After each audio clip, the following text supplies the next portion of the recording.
There are two groups of causes. The first one are external factors, especially after the Russian-Ukrainian war.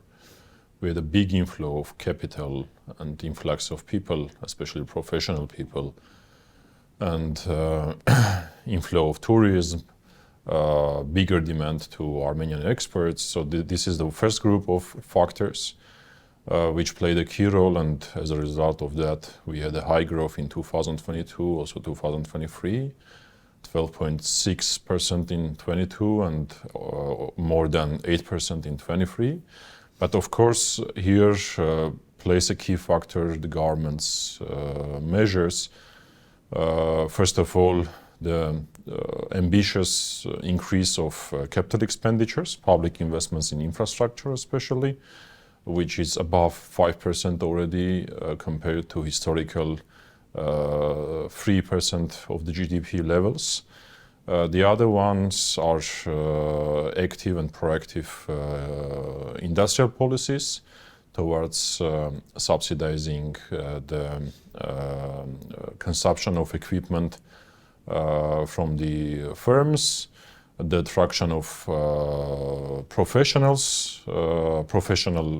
workers, giving necessary infrastructure to investors, and of course creating a preferential tax regime for the IT sector especially. And that is why we are having the IT as a main driver of our economic growth. Then one important thing that I would like to mention is that our potential growth increased, and historically we had 4 to 4.5%. Now we have 5 to 5.5%, and in these terms, upcoming years, this is the potential that we have. But the government, of course, is targeting 7% growth and will do anything to reach its target in the medium term.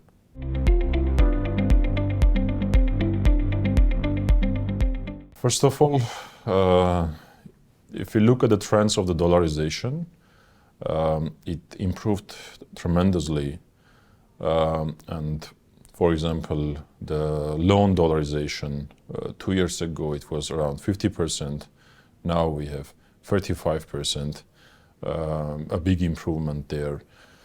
But of course, central bank doing its job, but on the government side, especially on the debt management side, we are concentrating on developing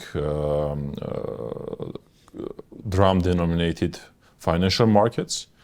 Especially, we have a target in our debt management strategy to improve the role of the dram-denominated bonds. And during recent years, we were able to reach above 40%, around 44% of our portfolio is dram-denominated. But the other measures are the availability of dram-denominated tools, which will motivate the investors to invest in various tools, various bonds. First of all, we are planning to introduce inflation-linked bonds this year. And of course, we are working on project bonds, which will be linked to the specific projects and attract dram-denominated savings to these tools.